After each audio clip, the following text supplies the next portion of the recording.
오늘 하나님께서 우리에게 주시는 말씀은 시편 62편 1절에서 6절까지 말씀입니다. 845면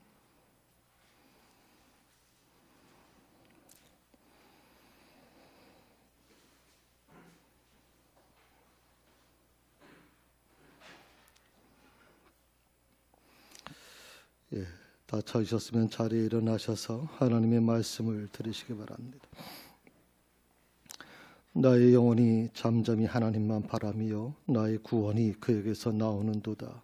오직 그만이 나의 반석이시요 나의 구원이시요 나의 요새시니 내가 크게 흔들리지 아니하리로다. 넘어지는 당과 흔들리는 울타리 같이 사람을 죽이려고 너희가 일제히 공격하기를 언제까지 하려느냐. 그들이 그를 그의 높은 자리에서 떨어뜨리기만 꾀하고 거짓을 즐겨하니 입으로는 축복이요 속으로는 저주로다. 나의 영혼아 잠잠히 하나님만 바라라. 물은 나의 소망이 그로부터 나오는도다. 오직 그만이 나의 반석이시요 나의 구원이시요 나의 요새시니 내가 흔들리지 아니하리로다. 이것이 하나님의 말씀입니다. 아멘.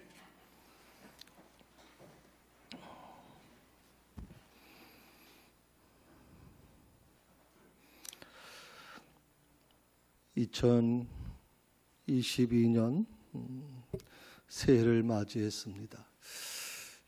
우리가 항상 이 새해를 맞이할 때마다 어떤 마음의 소원을 갖습니다. 올 새해는 이번 한 해는 하나님께서 이렇게 도와주시기를, 이렇게 축복해 주시기를 기대를 하게 됩니다. 우리 옆에 분하고 좀 인사 좀 나누십시다. 한 해 동안 축복받으시면 좋겠습니다. 주님께서 함께해 주시기를 바랍니다.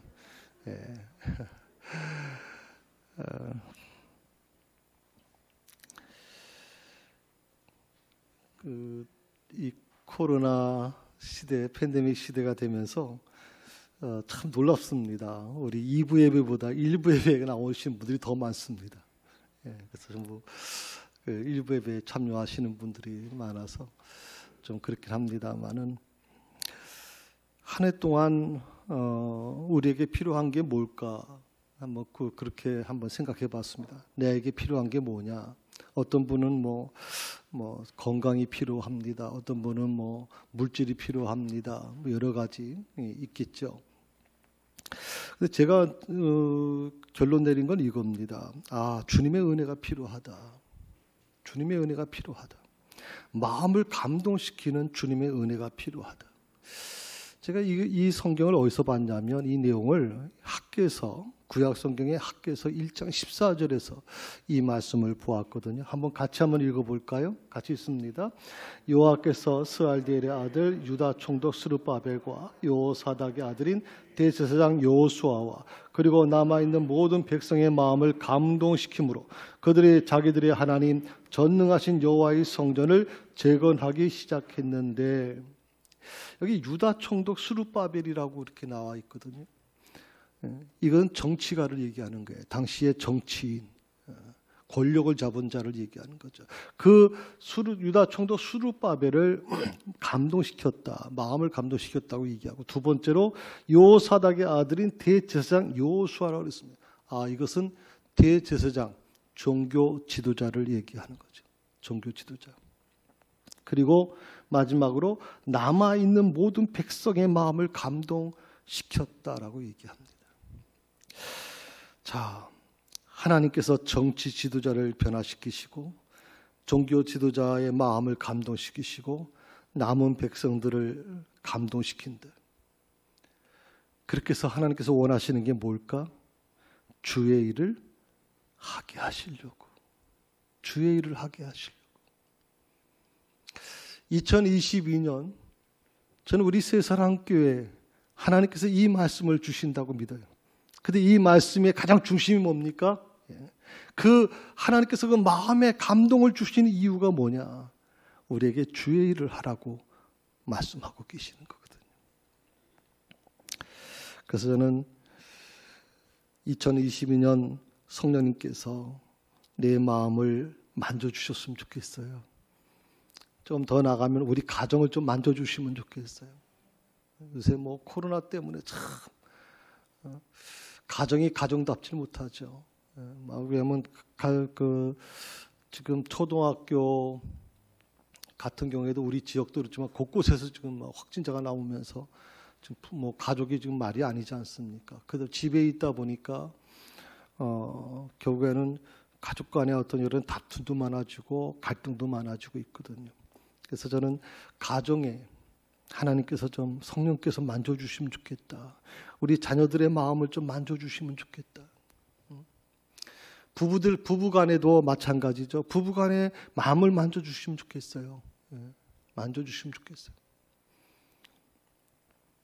그리고 우리 새사랑교회도 우리 하나님께서 좀 만져주시면 좋겠어요.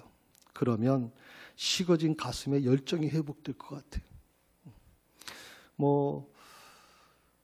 참 목회자로서 많이 힘든 이유가 뭐냐면 여러분들이 정말 힘들 수밖에 없을 거예요. 정말 자기 의지와 상관없이 주변에서도 너무나도 많이 이런 일들이 일어나면서 우리 가슴이 좀 뜨거워야 되는데 많이 식어져 버렸거든요. 교회에서도 예배가 줄어들게 되고 점점점 모든 것이 점점 성도의 교제가 줄어들면서 그 열정이 식어질 수밖에 없어요. 가슴이 식어질 수밖에 없어요. 과거에는 이 TLC 예배를 드리면서 막 눈물로 같이 감격스럽게 예배를 드렸는데 이젠 TLC 예배도 잘 모이지 못하게 되니까 점점점 어려워질 수밖에 없어요. 그 식어진 가슴에 열정이 회복되기를 원하고 그리고 뜨거움과 감동이 다시 시작됐으면 좋겠다. 2022년은 바로 그것을 시작하는 새로운 해가 됐으면 좋겠다. 그렇게 믿습니다. 또 하나는 뭐냐면 성령께서 내 마음과 우리 교회를 만져주시면 하나님을 향한 마음이 열리게 될 거다. 열리게 될 거다. 인위적으로 안 되잖아요. 인위적으로. 다른 거는 다 할 수 있지만 인위적으로 할 수 없는 것은 하나님에 대한 마음이 열리는 것이 이것은 어떻게 내 힘으로 할 수 있는 게 아니거든요. 성령께서 내 마음을 열어주셔야 가능하죠. 네 번째로 성령님께서 내 마음을 어루만져 주시면 하나님이 기뻐하시는 영광스러운 삶이 시작되는 2022년 한 해가 될 수 있을 거라고 믿어요. 정말 하나님이 기뻐하시는 영광스러운 삶, 그런 삶이 시작되는 한 해. 저는 그래서 2022년이 막 두근두근거려요. 희망이 막 넘쳐요.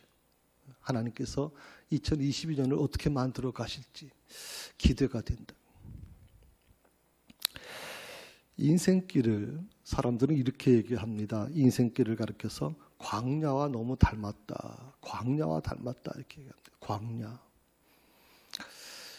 이 광야라고 하는 것은 음악도 찬양도 있지만 길을 찾기가 힘듭니다. 광야에 들어가면 어떤 위험이 도사리 있는지를 정말 두렵죠. 낮에는 뜨겁고 밤에는 갑자기 영상 1도, 0도로 떨어지면서 40도가 떨어지는 그 곳에서 그 광야에서 살아남는다는 게 너무나도 힘들 수밖에 없거든요. 저는 지금 우리 시대가 그런 것 같아요. 정치적으로나 경제적으로나 사회적으로나 정말 어려운 시대를 우리가 맞이하고 있다. 어려운 시대를 살아가고 있다. 과거에는 불과 한 10년 전만 해도 평범했던 것들이 지금은 너무나도 특별한 것이 되어버렸고 그래서 대체 어떻게 해야 될지에 대해서 전혀 예측하기 힘들고 또 준비하기가 힘들어진 시대를 우리가 살아가고 있습니다. 그렇지만 아무리 어렵다고 할지라도 적어도 하나님을 믿는 사람들은 두려움과 걱정에서 벗어나야 된다. 그것을 내려놔야 된다. 왜? 두려움과 걱정이라고 하는 것이 하나님을 향할 수 없도록 하나님을 바라보지 못하게 만드니까 그 하나님을 바라보기 위해서는 두려움과 걱정을 좀 내려놓는 훈련을 해야 돼요. 두려움과 걱정을. 올 2022년을 시작하면서 많은 분들 중에서 두려움과 걱정을 가지고 시작하는 분들이 계실 거예요. 그런데 두려움과 걱정을 한다고 해서 달라질 건 아무것도 없어요. 오히려 내 심령이 아프고 내 심령이 상할 뿐이지. 그래서 하나님을 바라보지 못하게 하는 그런 것으로부터 하나님을 바라보는 삶을 살기 위해서는 두려움과 걱정을 좀 내려놓자 하는 겁니다. 하나님을 앙망하게 되면 피곤한 자에게는 능력을 주시기 때문에 무능한 자에게는 새 힘을 더해 주신다. 저는 이 무능하다라고 하는 것이 글자 자체로 우리는 뭐 능력, 전혀 능력이 없는 사람이라고 평가할지 모르지만 저는 그렇지 않다고 생각하거든요. 무능. 우리가 이 코로나 팬데믹 상황에서 사실은 내 능력과 상관없이 사실 아무것도 할 수 없는 것을 느낄 때 스스로 무능하다는 느낌을 받을 때가 많아요. 그래서 이럴 때 하나님께서 새 힘을 더해 주신다. 우리 이사야 40장 29절에서 31절을 한번 같이 우리 기도하는 마음으로 같이 읽습니다. 그는 피곤한 자에게 힘을 주시고 무능한 자에게 능력을 더하신다. 청소년이라도 피곤하고 지치고 건장한 청년이라도 넘어지고 자빠지되 오직 여호와를 바라보고 의지하는 자는 새 힘을 얻어 독수리처럼 날개치며 올라갈 것이요 달려가도 지치지 않고 걸어가도 피곤하지 않을 것이다. 아멘.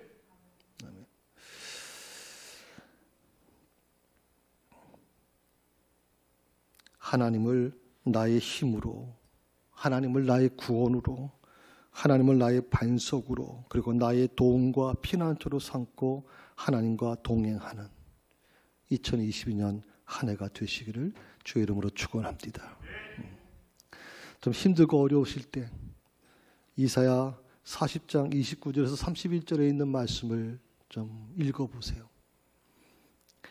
개역개정판으로 제가 읽어볼게요. 피곤한 자에게는 능력을 주시며 무능한 자에게는 힘을 더하시나니 소년이라도 피곤하며 곤비하며 장정이라도 넘어지며 쓰러지되 오직 여호와를 앙망하는 자는 새 힘을 얻으리니 독수리가 날개치고 올라간 같을 것이요 다른 박질하여도 곤비하지 아니하겠고 걸어가도 피곤하지 아니하리로다. 하나님을 앙망하는 자, 하나님을 바라보는 자는 어떻게 한다 그랬어요? 새 힘을 얻게 된다. 독수리가 올라가는 거 봤어요? 독수리가 하늘 향해 창공을 향해 올라가는 거 봤어요? 정말 멋있잖아요. 그 큰 날갯짓을 하면서 하늘 향해서 막 올라가는 하늘의 제왕 아닙니까? 좀 하나님을 앙망하는 자에게는 새 힘을 주시는데 그 새 힘이 어떤 모습이냐? 독수리가 창공을 향해 올라가는 것 같은 그런 모습이 될 거라 했습니다. 저는 우리 2022년 한 해 동안 우리 새사랑교회 성도님들의 일터가 이렇게 변화되기를 바라고 우리 교회도 여러분의 가정에도 그런 변화가 일어나기를 바랍니다. 오늘 본문의 말씀, 시편에 있는 말씀은 특히 62편은 다윗이 저자입니다. 그 62편을 기록한 이 다윗의 삶을 한번 돌아보면 참 한마디로 이렇게 얘기할 수 있어요. 정말 파란만장하게 살았다. 파란만장한 삶을 살았던 사람이다. 양치기 목동에서 이스라엘 왕이 되는 과정에서 그의 삶은 한마디로 고난과 생명의 위협의 삶이었습니다. 그는 한 번도 제대로 쉬는 적이 없습니다. 생명을 지키기 위해서 또 자기를 따르는 그 사람들을 지켜내기 위해서 그는 밤에 잠을 제대로 못 잘 정도로 정말 힘들게 살아왔거든요. 왕이 되었습니다. 근데 왕이 되고 나서 또 어떻게 달라집니까? 자기가 사랑하는 가장 사랑했던 아들,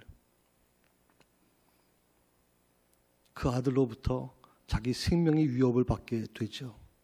그래서 왕궁에 도망갈 시간도 없어서 신발도 신지 못한 채 도망가야 되는 기가 막힌 삶을 살았던 사람이 바로 다윗입니다. 또 믿었던 친구들, 또 믿었던 신하들로부터 배신을 당하게 되는 일을 그가 겪게 되죠. 오늘 읽은 본문을 보면 다윗이 여러 가지로 위태로운 상황에 처해 있음을 우리가 알 수 있습니다. 우리 3절, 4절 말씀을 같이 읽도록 하십시다. 현대인의 성경입니다. 같이 읽습니다. 무너지는 당과 흔들리는 울타리 같은 자를 언제까지 너희가 단합하여 공박하겠느냐. 너희가 그를 높은 자리에서 끄집어 내리기만을 바라고 거짓말을 즐겨하니 입으로는 축복하고 속으로는 저주하는구나. 이 무너지는 당과 흔들리는 울타리 같은 자, 물론 신학자들 간에는 조금 견해의 차이는 있습니다만은 대부분 신학자들은 이렇게 얘기합니다. 이것은 다윗의 자신의 모습을 그린 거다. 무너지는 담, 흔들리는 울타리 같은 자.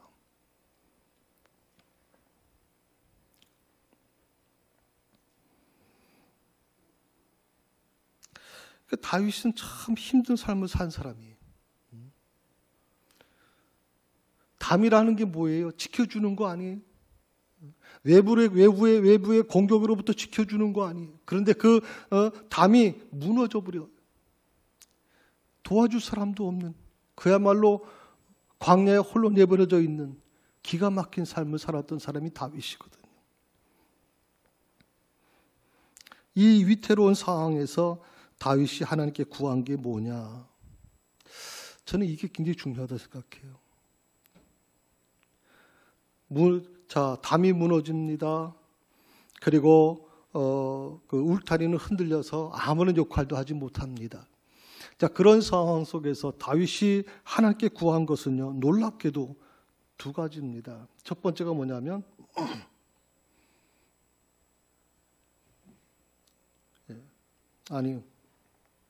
인생을 의지하지 않게 해달라는 겁니다. 인생을 의지하지 않게 해달라. 인생이라는 말은요, 사람을 의지하지 않게 해달라는 거예요. 지금 이런 상황 속에서 다윗의 기도 내용은 너무나도 놀랍다는 생각을 해요. 사람은 어려움을 겪게 되면요, 당장 누구부터 붙들게 됩니까? 사람을 붙들게 됩니다. 내 옆에 사람, 나를 도와줄 사람부터 찾기 시작하는 거죠. 그런데 다윗이 놀랍게도 이 위기 속에서, 위태로운 상황 속에서 뭐라고 기도를 하냐면, 인생을 의지 않게 해 주십시오, 하나님. 인생을. 그리고 오직 하나님만을 바라보게 해 주십시오 하는 거예요. 하나님만을 바라보게 해 주십시오. 오늘 시편 62편 1절에서 2절 말씀 한번 같이 읽어볼까요? 내 영혼이 말없이 하나님만 바라보니 구원이 그에게서 나옵니다. 오직 그분만이 나의 반석, 나의 구원, 나의 요새시니 내가 흔들리지 아니하리라. 아멘. 우리 개역개정판에는, 지금 현대인의 성경입니다만은 개역개정판에는 잠잠히라고 나와서 잠잠히 하나님만 바라미요. 그런데 이 현대인의 성경에는 말없이라고 그랬어요. 말없이. 이 표현이 더 사실 가깝게 느껴져요. 말없이 하나님만 바란다. 어떤 문제만 있으면 자꾸만 사람 붙들고 뭘 얘기하려고 하는 분들이 많아요. 보통 문제만 있으면. 그런데 오늘 이 다윗은요, 너무 억울하죠. 사실은 너무나 억울하고, 이 억울함을 사람들에게 풀고 싶은 마음이 왜 없겠어요? 내가 뭐 잘못한 것도 없는데, 어느 날 갑자기 내 자식이 나를 배신하고, 어느 날 갑자기 나와 같이 그렇게 평생 그 어려움을 이겨내왔던 부하가 갑자기 배신을 하는 이 놀라운 일이 일어날 때마다 다윗은 그렇게 얘기할 수 있어요. 난 잘못한 거 없어요. 난 잘못한 거 없다 대체. 그런데 놀랍게도 다윗은 오늘 시편 62편 1절에서 2절에서 말없이 하나님만 바라본다 그랬어요. 말없이. 그런데 말없이 하나님만 바라봤더니 어떻게? 구원이 그에서 나오는 것을 경험하게 되는 거예요. 아, 하나님에게서 구원이 나오는구나. 구원이 하나님께 있구나.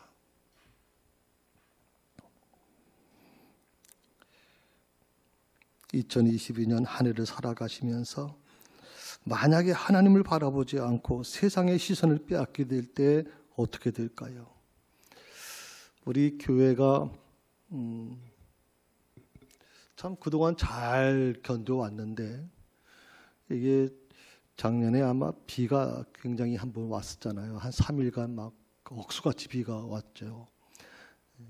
그래가지고 이 교회 이 방수가 다 안 돼가지고 비가 막 천장으로 막 새고 그래서 어쩔 수 없이 우리가 방수 공사를 하지 않았습니까? 근데 그 방수 공사를 하면서 우린 저 방수 공사를 다 했으니까 이제 문제가 없겠지 했는데 한 번 또 비가 한 번 많이 온 적이 있었는데 여기서 한 몇 방울이 떨어지기 시작하는 거예요. 그래서 그 공사하셨던 분한테 연락해서 와서 이제 다 봐달라고 그랬어요. 그랬더니 그분이 그런 얘기를 해요. 참 이 방수라고 하는 게 어렵습니다. 조그만 틈만 있어도 물이 들어가는데 눈에 보이지 않는 아주 실금만 같은 것이 있어도 막기 힘듭니다라고 얘기를 하면서 재공사 시공을 하겠다는 말씀을 하셨거든요. 저는 우리 삶도 마찬가지라고 생각을 해요. 틈을 내면 안 돼요. 틈이 생기면 안 된단 말이에요. 신앙생활을 해나가시면서 틈을 만들어내게 되면 그 틈을 타고 누가 들어오느냐? 사단이 들어와요. 사단이. 그래서 여러분 틈을 뺏기면 안 돼요. 그 틈을 내주면 안 된단 말이죠. 하나님을 바라보지 아니하고 세상의 시선을 빼앗길 때 그 틈을 타서 사단이 들어온다. 오늘 다윗처럼 말없이 하나님만 바라보는 것. 말없이. 환경이 달라지고 정말 내가 원치 않는 일들이 내 앞에서 수없이 일어나고 있지만 다윗의 그 특징이 뭐예요? 말없이 하나님만 바라보는 거예요. 말없이. 왜 억울한 일이 없겠어요? 왜 마음이 심란하지 않겠어요? 대체? 왜 사람을 붙들고 싶지 않았겠어요? 그럼에도 불구하고 말없이 하나님만 바라본다.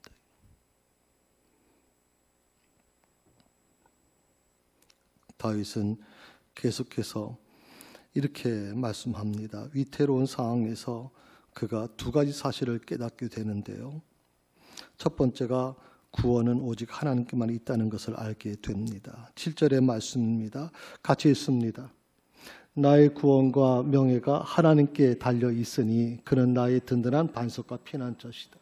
나의 구원과 명예가 하나님께 달려 있다. 구원과 명예라고 하니까 구원이라고 하는 것이 좀 막연하게 느껴질 수가 있을 겁니다. 그런데 구원과 명예가 하나님께 달려 있다. 많은 사람들이 명예를 얻기 위해서 때로는 하나님을 버리기도 하고 신앙을 외면할 때도 많은데 신앙을 이용하기도 많이 하는데 그런데 오늘 다윗은 나의 구원과 명예가 하나님께 달려 있다고 그렇게 고백합니다. 이걸 조금 더 추가해서 말씀드린다면 이런 얘기죠. 나의 건강은 누구에게? 하나님께 달려있다. 너무 염려가 돼가지고 그러지 말라 이 말이에요. 하나님께 달려있다. 건강. 또 성공에 대한 그런 압박감을 우리가 갖게 되는데 그 성공에 대한 문제도 누구에게 달려있느냐? 하나님께 달려있다라고 하는 거예요. 구원은 오직 하나님께 있다는 것을 알게 된다. 두 번째로 5절의 말씀인데 5절의 말씀 한번 같이 보십시다. 나의 영혼아 말없이 하나님만 바라보아라. 나의 희망이 그에게서 나오는도다. 그러니까 다윗은 깨달은 거예요. 말없이 하나님만 바라볼 때 소망이 누구에게서? 하나님에게서 나온다는 걸 알게 된 거예요. 이건 굉장히 좀 중요하다고 생각을 해요. 우리가 이 소망이라는 게 어떻게 눈에 보이는 어떤 현상만 가지고서 우리는 그걸 판단할 때가 많은데 내 모든 것이 잘 되고 내가 원했던 모든 것이 다 이루어지면 다 좋은 거로 생각할 수 있지만 때로는 내가 원치 않는 일들이 일어나게 되고 참 삶이 힘들고 어려움을 겪게 될 때 오늘 말씀 속에서 그걸 얘기하는 거예요. 내가 잠잠히 하나님만 바라볼 때 소망이 하나님에게서 나온다고 그가 고백하고 있는 거죠. 그러므로 잊지 마세요. 2022년 아무리 힘든 일을 만나더라도 염려하지 마세요. 구원과 소망이 하나님께 있음을 기억하시고 그 하나님만 바라보시고 기도하시기를 바랍니다. 제가 그 새벽기도 때 우리가 찬양을 좀 크게 틀도록 하려고 합니다. 그 이유는 뭐냐면 사람마다 조금씩 다릅니다. 어떤 분은 좀 크게 기도하는 분도 있고 어떤 분은 막 너무 힘들어서 막 울먹이면서 하나님께 울부짖으며 기도하는 분도 계시고 어떤 분들은 조용하게 기도하시는 분도 계시거든요. 그런데 이 새벽기도에 나오는 것은 새벽기도에서 기도는 다 사람마다 다를 수밖에 없어요. 그런데 어느 날 보니까 기도하던 어떤 분이 교회를 안 나오세요. 그래서 물어봤더니 뭐 새벽기도 때 어떤 상처를 받았대요. 무슨 상처를 받았습니까? 했더니 누가 우리 새사랑교회는 큰 소리로 기도하는 교회가 아니래. 우리 목사님은 절대 그렇게 가르쳐주지 않았대요. 새사랑교회에서는 조용히 기도하는 거래요. 그래서 크게 기도하던 분들이 교회를 떠난 분들이 여러분 계세요. 제가 그 말을 들으면서 굉장히 마음이 힘들었거든요. 하나님 앞에 눈물로 기도할 수 있는 사람도 있을 것이고 하나님 앞에 막 정말 고함 지르며 기도하는 사람도 있을 수 있고 왜 우리는 꼭 한 가지만 가지고 내 스타일만 가지고 다른 사람을 판단하고 평가를 하느냐 이 말이거든요. 그래서 구원과 소망이 되시는 하나님만 바라보고 기도하는 것. 사람의 말을 의식하지 않을 수는 없어요. 그런데 사람의 말에 너무 뺏기지 마세요. 사람들의 말에. 나와 하나님과의 관계, 그 관계에 집중하는 게 바람직하다고 생각을 해요. 이스라엘 백성들이 홍해 앞에서 진퇴양난의 상황을 만나게 됩니다. 그때 모세가 취한 행동이 어떤 줄 아십니까? 사람을 붙들고 간청하거나 그러지 않았습니다. 그리고 사람들의 말에 휘둘리거나 그러지도 않았습니다. 자, 보세요. 그렇게 수백만의 그 이스라엘 백성들, 노예 신분에 있던 이스라엘 백성들을 광야로 끌고 와서 이제 가나안 땅으로 가는 과정에서 갑자기 앞에는 홍해가 막혀 있고 뒤에는 바로의 군대가 쫓아오고 앞에도 뒤로 피할 수 있는 방법이 없어요. 이제 불과 하루길이면 바로의 군대가 도착해서 자기들을 전부 다 죽음으로 몰아갈 것이고 결국 할 수 있는 것은 저 물에 홍해 바다에 빠져 죽는 것밖에 없다고 생각을 해요. 사람들마다 불평, 원망이 가득합니다. 모세라고 왜 힘들지 않겠습니까? 그 원망 소리 들으면서 왜 모세라고 고통스럽지 않았겠습니까? 그런데 오늘 말씀을 보게 되면 모세는 사람들의 말에 휘둘리지 않았어요. 그리고 사람을 붙지 않았어요. 사람을 붙들고 의논하지 않았어요. 모세는 오직 하나님만 바라봤어요. 하나님만. 이 위기에서 건져내 주실 분이 누구냐? 바로 하나님이시다. 그러므로 너희는 조용히 하나님이 어떻게 역사하시는지를 지켜보라.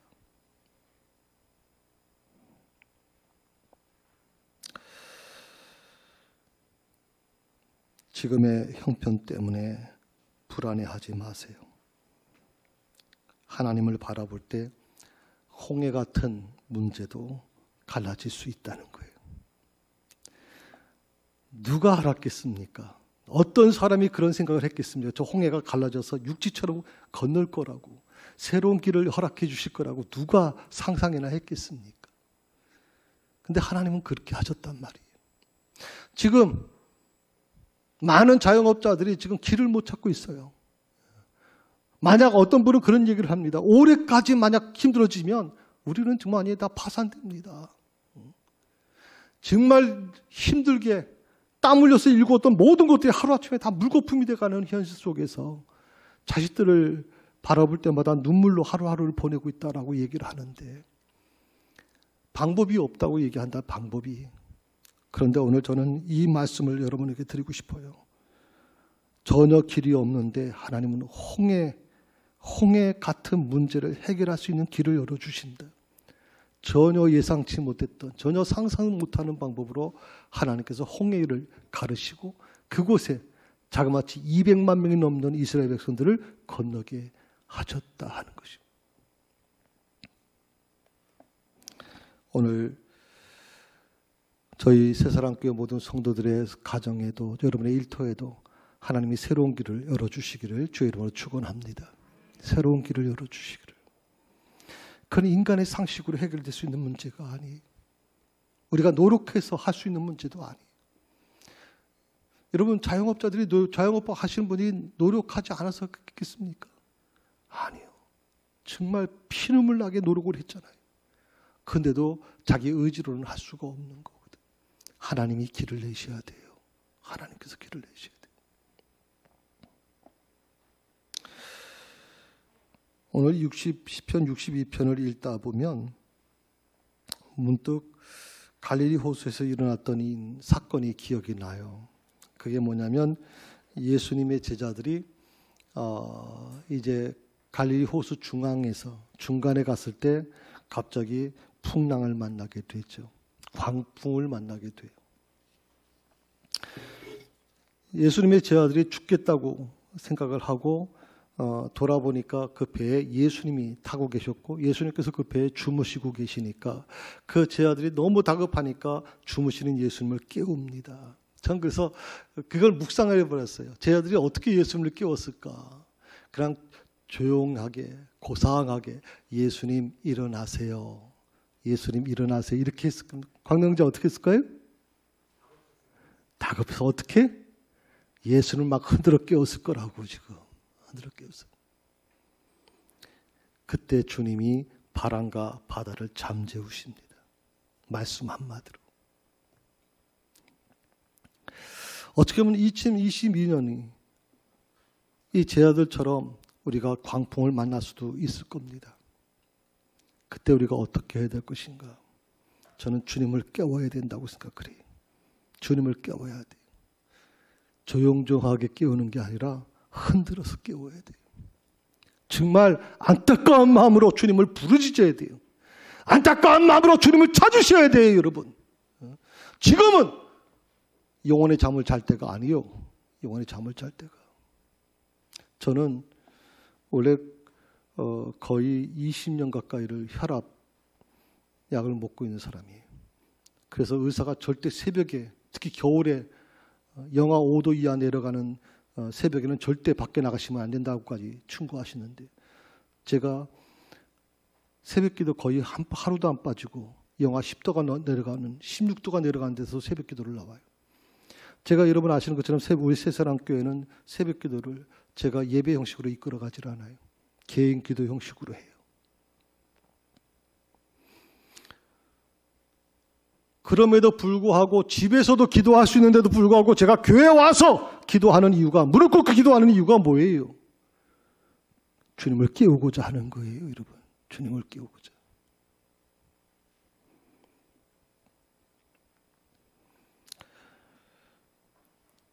기독교 신앙을 좀 이렇게 저는 세 가지로 표현합니다. 첫 번째는 창조주 하나님을 믿는 거다. 기독교 신앙은 창조주 하나님을 믿는 거죠.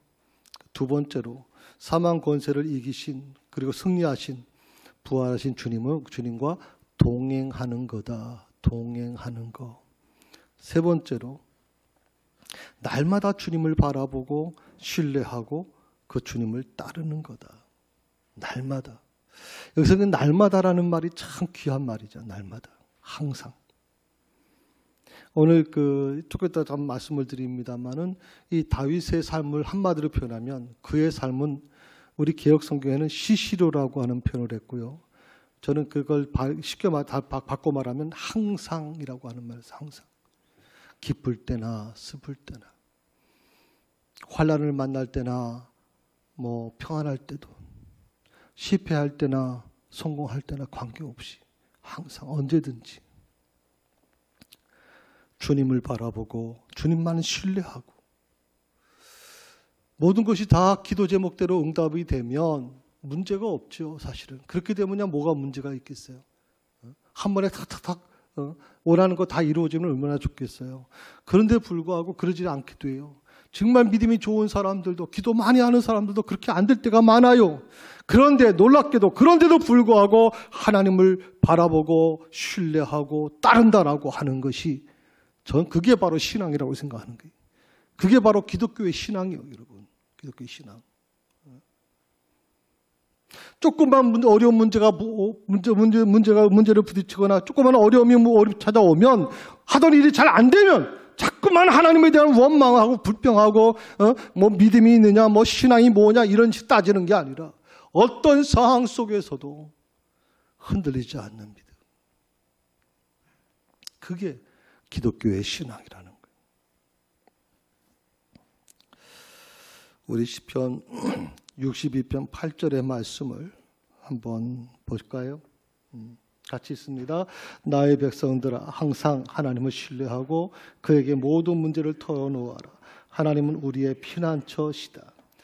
세 가지 내용이 나오는데 이것은 다윗이 고난을 만났을 때 대처했던 방법이에요. 이 세 가지를 다윗은 우리한테 제시해주고 있어요.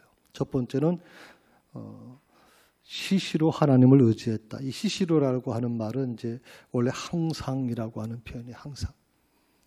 조금 전에 말씀드린 거죠. 언제든지. 내 삶의 변화와 상관없이 언제든지 난 주님을 의지하고 주님을 따라가는 거죠. 두 번째로 하나님에게 자신의 마음을 솔직하게 털어놨다. 저는 이걸 뭐라고 표현하냐면 좀 하나님 앞에서 척하지 마라. 척하지 마라. 있는 척하지 마라. 아무 여러분 장례식 가가지고 제가 장례식을 인도하다 보면 어떤 유가족 같은 경우에 특히 그 자녀인 경우에 부모님이 돌아가셨는데 뭐 교회에서 어떤 직분을 맡고 계시면 교인들의 눈치를 봐요. 목사의 눈치를 봐요. 너무 슬프고 막 흐느끼고 싶은데 흐느끼는 마음이 막 속에서 일어나는데 그래도 내가 교회 권사고 교회 안수집사고 교회 장로인데 우린 소망이 있잖아요. 우린 다시 만나는 소망인데 왜 이렇게 흐느끼 우십니까? 또 한마디 또 목사님이 한 번 하고 나면 갑자기 그냥 기운이 팍 빠져가지고 우는 척도 못하고 그냥 슬픈 척도 못하고 그냥 속으로만 크크 운단 말이에요. 저는 그렇게 얘기를 해요. 막 울라고. 울고 싶을 때가 있다. 울고 싶을 때. 울고 막 그렇게 운다고 해서 그게 믿음이 없는 태도가 아니다. 사랑하는 부모님을 잃고 먼저 보내고 슬픔이 있을 수 있다. 그러니까 울라고. 어저께도 제가 우리 윤순자 권사님, 고윤순자 권사님 그 입관식을 저 혼자 참여를 했는데 한없이 울죠. 가족들, 자녀들 굉장히 아주 담대하게 있던 자녀들이 막 흐느껴 오고 통곡하며 웁니다. 옆에서들 얘기합니다. 목사님 여기 계시는데 그러지 마. 괜찮아. 그렇게 얘기하는데 제가 그랬어요. 더 우시라고. 더 우시라고. 좀 솔직해지자는 겁니다. 우리가 사람들 앞에서는 좀 척할 수 있어요. 좀 아닌 척할 수 있고 좀 그렇게 할 수 있어요. 그런데 좀 하나님 앞에서는 그러지 않았으면 좋겠어요. 좀 하나님 앞에서는 마음을 좀 솔직하게 했으면 좋겠어요. 다윗의 장점이 뭔지 아세요? 다윗은 하나님 앞에서 정말 솔직했어요. 어린아이처럼 솔직했어요. 그게 하나님이 사랑하는 다윗을 사랑했던 이유 중에 하나예요. 여러분 신앙생활을 하시면서 자꾸만 척하지 마세요. 척하지 말라고. 적어도 하나님과 나만의 그런 기도 시간이나 하나님과 나만에 있는 시간은 정말 내 마음에 있는 걸 그대로 하나님께 토로하세요. 그게 아름다운 것이라고 저는 생각해요. 그리고 세 번째로 오늘 다윗은 세 번째 대처 방법을 알려줘요. 하나님을 자신의 피난처로 삼았다. 피난처가 있다는 게 얼마나 좋아요. 피난처가 있다는 게. 환난이 다가오거나 고난이 내 삶에 찾아왔을 때 우리가 어떻게 해야 될까요? 저는 이 다윗의 세 가지 대처 방법을 여러분 자신의 것으로 만들었으면 좋겠어요. 항상 하나님을 의지한다. 항상. 내가 원하지 않는 일, 내가 원하지 않는 일들이 내 삶에 막 일어난다고 해도 나는 항상 하나님을 의지하겠다. 두 번째로 나는 하나님 앞에 내 자신을 숨기지 않겠다. 솔직하겠다. 솔직하게. 세 번째로 하나님을 나의 피난처로 삼겠다. 하나님을 나의 피난처로 삼겠다.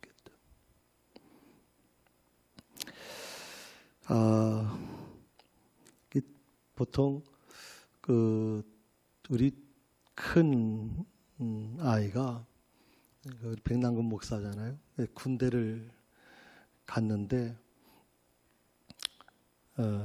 사령부 국군 수송사령부라고 하는 곳에 이제 갔어요. 그때 그 사령부에 가서 보니까 거긴 뭐 그렇게 부대인데도 불구하고 뭐 과장님이라고 이렇게 보통 그렇게 부르고 뭐 부장님 이렇게 부른대요. 근데 거기서 온 분 보니까 국회의원 자녀들 아니면 정계 뭐 이런 사람들 자녀들이 주로 와 있다는 거예요. 그러면서 거기 첫 번에 부대에 배속이 되니까 갑자기 그렇게 얘기하더래요. 어느 백으로 왔느냐고 묻더래요. 어느 백. 그걸 전화로 우리 큰 아이가 얘기를 해요. 아빠, 저보고 어느 백으로 왔냐고 그렇게 물어요. 야, 우리는 정말 하나님 백이 든든하긴 든든했다. 하나님 백. 여러분, 하나님 백보다 더 든든한 백이 어디 있겠어? 아멘? 네. 두려울 게 뭐가 있어? 하나님 백이 있는데.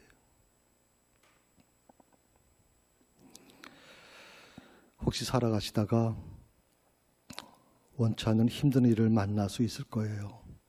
그때마다 하나님 나를 감싸주시는, 또 나를 안아주시는 그 하나님을 바라보세요. 그때 사람을 보지 마시고, 사람을 만나서 운운하지 마시고, 하나님 앞에 나와서 좀 솔직해지시고, 때로는 막 흐느껴 우시고, 너무 사람들이 의식이 되시면 혼자 오셔서 교회에서 막 우셔도 돼요.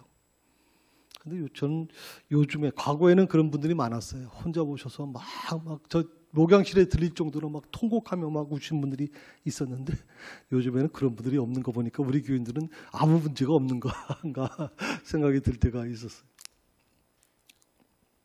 그렇게 되면 우리가 어떤 어려움을 만났을 때 감싸주시고 안아주시는 그 하나님을 만나게 바라보게 되면 평강을 누리게 될 거예요. 세상에 주지 못하는, 세상에서 얻지 못하는 평강을 얻게 될 것이고, 하나님의 개입하심을 우리가 경험하게 될 것입니다. 이 시간 같이 기도했으면 좋겠습니다. 2022년 한 해 잠잠히 하나님이 하시리를 기대하며 살기로 우리가 결단하기를 원합니다. 주여 한번 크게 외치고 이 시간은 좀 통성으로 같이 기도했으면 좋겠습니다. 하나님, 2022년은 내 앞길에, 내 삶에 묶였던 모든 것들이 풀어지게 하여 주시옵소서. 같이 통성으로 기도하십시다. 주여, 아멘. 주여, 저희와 함께 하여 주시옵소서. 나의 모든 연약함을 주께서 기억하여 주시고, 오늘도 하나님이여 나 안에서, 내 안에 하나님이 함께 계시오니 그 주님을 의지하며 주님을 만나고 주님께 원하시는 것이 무엇인지를 찾아갈 수 있도록 도와주시옵소서. 아버지, 잠잠히 하나님이 하시기를 기대하며 살기로 결단합니다. 2022년은 다른 해와 어떤 해보다도 하나님을 의지하는 한 해가 되게 하여 주옵소서. 성부, 성자, 성령 하나님, 오늘도 나와 함께 하여 주시고 나를 붙잡아 주시기를 간절히 원합니다. 아버지 하나님께 온전한 모습으로 주님 앞에 서게 하여 주시옵소서. 아버지, 지금 2021년 아쉬움이 많이 남았지만 이제 2021년 하나님이 만들어가신 새로운 세상을 꿈꿉니다. 오늘도 내 안에 있는 모든 갈증과 모든 하나님 여러 가지 하나님의 어려움들을 주께서 맡아 주관하여 주시고, 모든 불안과 염려와 두려움으로부터 벗어나게 하여 주시옵소서. 나와 함께 하여 주시옵소서. 평강의 축복으로 저희를 인도하여 주시옵소서. 믿습니다. 하나님 도와주시옵소서. 나의 연약함을 도우시옵소서. 나의 마음을 주관하여 주시옵소서. 하나님, 하나님 감사합니다.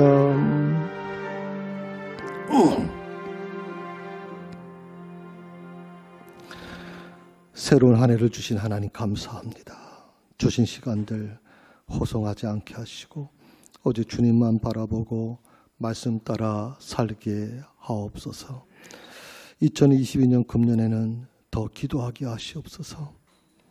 마음껏 주의 일을 감당할 수 있는 건강도 허락하시고 더욱더 저에게 큰 믿음을 허락해 주셔서 주의 일을 감당하는 데 부족함이 없도록 인도해 주시옵소서. 예수님의 이름으로 기도드립니다. 아멘.